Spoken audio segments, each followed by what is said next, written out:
everyone, welcome back to my YouTube channel. I'm Anukriti and you're watching Beanbag Tales. And today I'm going to talk about a book that has had a huge impact on me. Let's begin.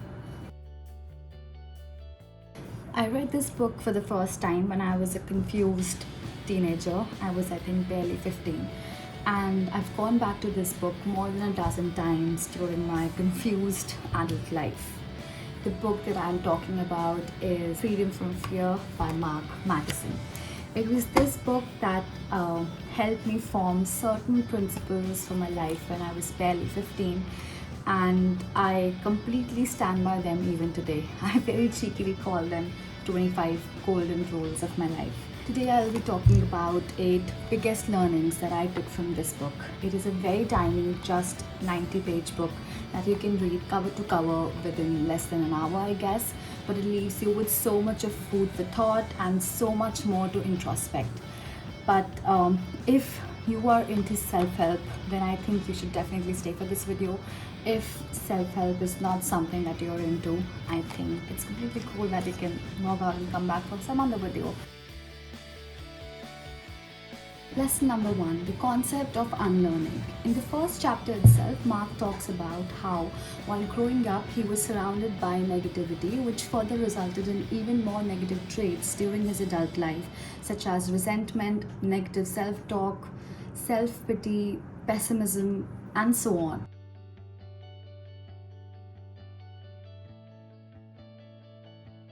In psychology, unlearning is defined as the process through which you break down your own attitudes, behaviors, thoughts, feelings, and biases. It entails self-questioning, self-monitoring, introspection, and making an active effort to change your old ways to fit your new self better. This is one of those concepts that I didn't fully understand when I was reading this book for the first time, but it surely did help me a lot when I went back to this book later on in my life. Lesson number 2, be a student and not a follower.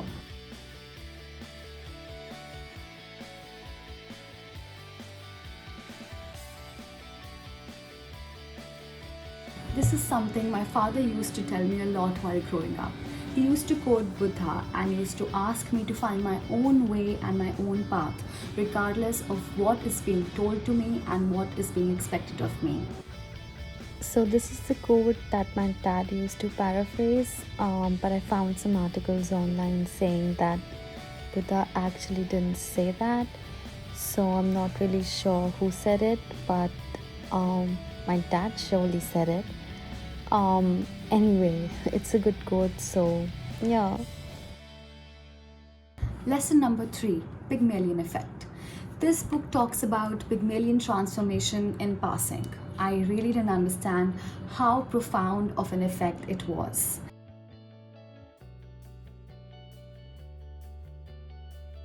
Years later, when I was rereading this book, I googled up the word Pygmalion, and what I found really changed the way I talk to myself forever. Pygmalion effect, also known as self-fulfilling prophecy, is a psychological phenomenon in which higher expectations lead to better performance in any given area. So I'll try to explain Pygmalion effect using this little diagram that I drew on my whiteboard. So in this diagram, let's change wherever R is written to my or mine, and wherever others is written, let's use a name of a person, say Alex. So let's read this chart now.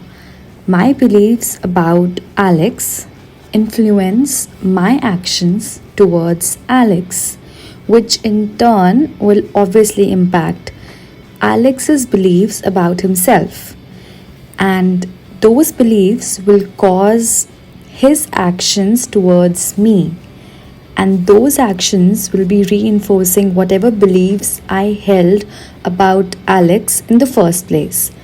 And that's how the cycle just goes on and on. So once you change how you think about somebody, it will automatically change the entire cycle.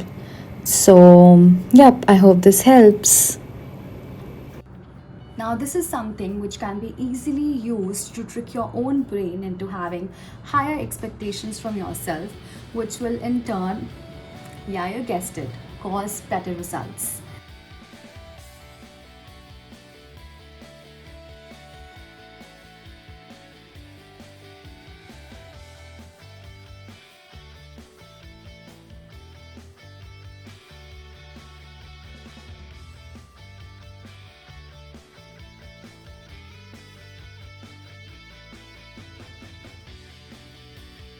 Lesson number 4, ARU.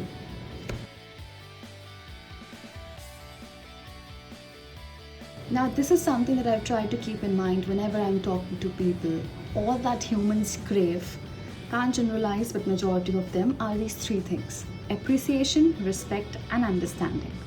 Put yourself in a situation when someone didn't provide you with either of these three things and notice how your behavior had changed towards the said person.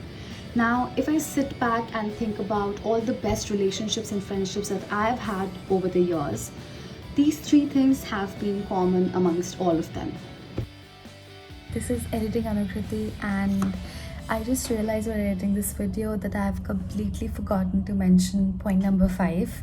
So I'm here to quickly just pop in and tell you about lesson number 5 that I learned from this book. The palest ink is better than the strongest memory. Now, this is actually something that I've been criticized for the longest time, and because I am in the habit of writing down everything, whatever I need to remember, I just jot it down, which I have been criticized a lot, that why do you write everything. But in the long run, this has actually been very helpful for me, because I don't tend to forget whatever I have to do. And even while learning, this may not be everyone's cup of tea, but I am somebody who writes and then learns. Basically, if I'm reading something, I would jot down the main points, and that is how I put that information in my memory. And so far, this has worked really well for me. Obviously, learning is different for everybody, but this is what works best for me. Also, I have been journaling for the longest time. I think it was in 4th standard when I started journaling, and now I have a huge collection of journals right from my childhood, and it's pretty embarrassing, but yeah, I have a lot of memories as well. Another way in which I have utilized this lesson is by making lists. So I personally feel if you need to do something and you're probably right now busy doing something else, it's better just to make a list. And I've made thousands of lists so far in my life, and they range from everyday to-do list, weekly to-do list, monthly to-do list, yearly goals, and also as simple as shopping lists. So I'm somebody who is big on making lists, because lists really help you keep everything sorted, and you don't get confused as to what you're going to do next, or when you go shopping, what you're going to buy next. And it just helps me keep myself on track. Apart from that, it also keeps your head free for other things, and you know that even if you are going to forget it right now, even if it's going to escape your headspace right now, you know that you have a list ready which you can refer to once you're done with this task, so that you don't forget anything. Plus, I personally feel if I say something like, oh, I'll be doing that, or oh yeah, I'll get back to you, and if I don't, I just feel that's a huge embarrassment. I mean, why not you just write it down on a piece of paper next to you, so that you don't forget it, and you do what you said you would be doing. So yep, that was lesson number 5, and back to the original video. Lesson number 6, the door of the soul opens inward. Now, if spirituality is not your jam, I don't think this point will sit well with you. But from whatever little life I've lived so far, I can very well say that all the answers have always come from within. And I find myself most at peace when I listen to what's going on in the inside, rather than paying attention to what's on the outside.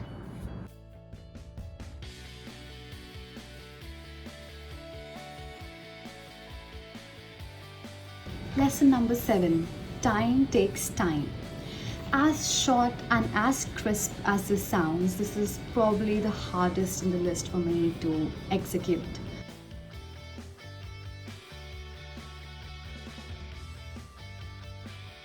I'm an impatient person by nature, and just telling myself and my mind to relax and let time do what it needs to do can be quite a task.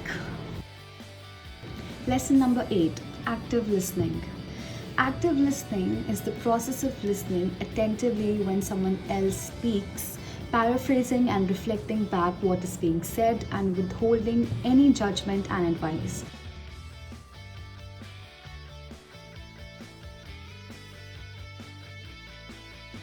Been a talker all my life, this is something definitely which required a lot of work. Even now in the conversations, sometimes I just find myself hopping in and just giving my 2 cents without really understanding and thinking how disrespectful it can be for the other person. Perhaps all the more reason for me to go back and reread this book again and again. That was it for today's video. Thank you so much for watching, and I hope you guys did take away something from this video, and I would highly recommend you reading this book, Freedom from Fear by Mark Matheson. And yeah, do let me know if you liked it in the comment section below. Until next time, bye bye.